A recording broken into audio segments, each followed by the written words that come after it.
Hello and welcome to this series and this session that is session 3. This is an 18-part series that I'm doing on the ladder, a love letter to my sisters in the pew based on this book. The book is on Amazon in book form for $10, or if you have a Kindle, it's 99 cents. I'm trying to keep it super accessible. And then I'm doing these videos just to get the word out about the material. This is an 18-part series, and this is video 3. I'm doing this because I was in a marriage that I need to say was abusive, though I was never hit. So I still struggle with the word abuse. I don't think that there was any teaching going on during that time, and I've long been out of it, but I still think that there's not teaching going on, and I hurt for women who are in that situation. And that's my love letter to my sisters in the pew who self-identify with this topic. And more than anything, I want you to know that God does not expect you to tolerate it. And just live with it. And that's a big topic with a lot of discussion and more to come. But for this week, we are on topic 3, which is it creeps in slowly. So how did we get here, or how in the world did we end up being in an abusive marriage? And it really does creep in slowly. I'm going to start here by just saying that in my book, I have literally 10 pages, which is not very much material. 10 pages like this is 9.5 years of marriage. So it's all crammed into 10 pages. And I have had people read it and say, oh my goodness, that sounds terrible.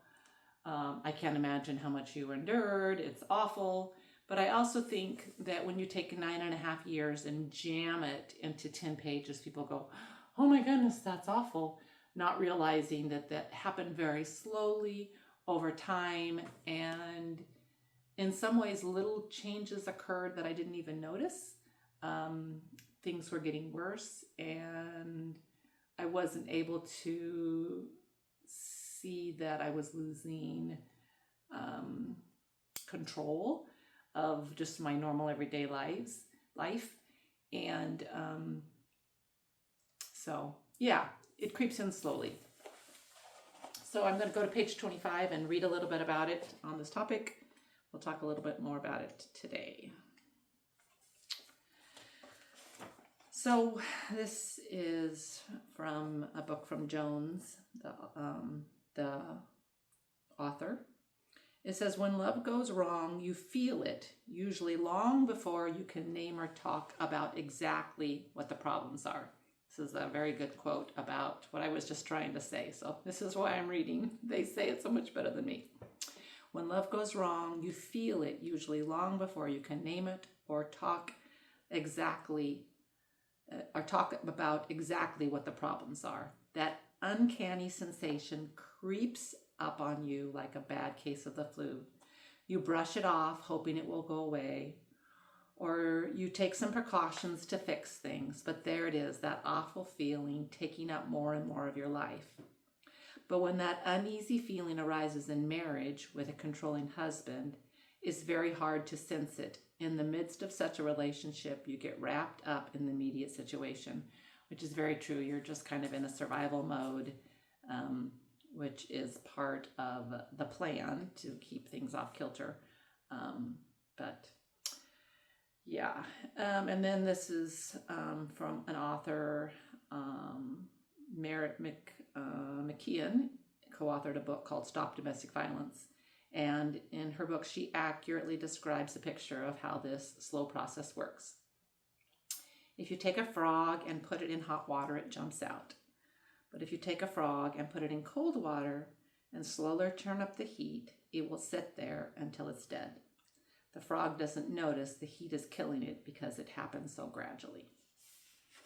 So definitely the brokenness in these marriages happen slowly and over time. Page 117, more on this topic.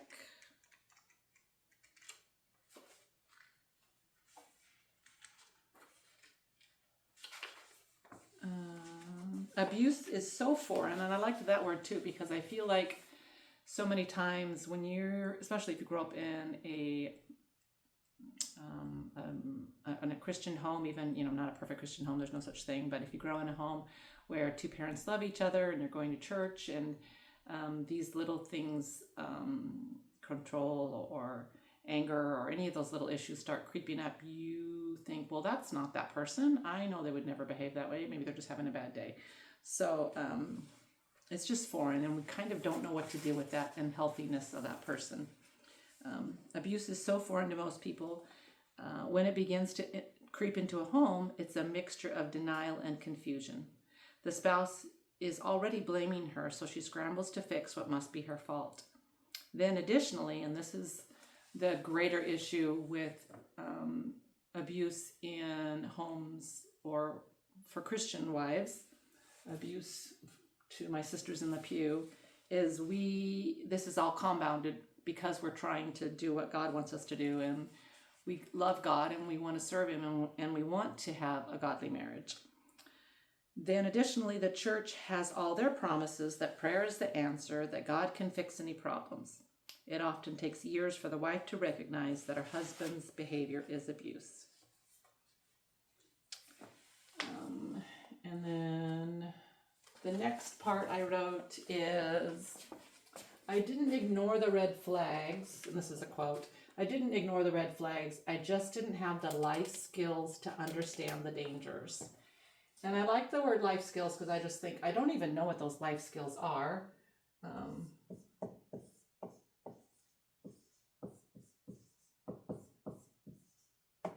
The life skills to ignore the danger, or understand the danger. Whatever those are, I think we need to be addressing them better, exploring them. And I guess it starts with an understanding of what a healthy relationship looks like, and then what an abusive relationship looks like.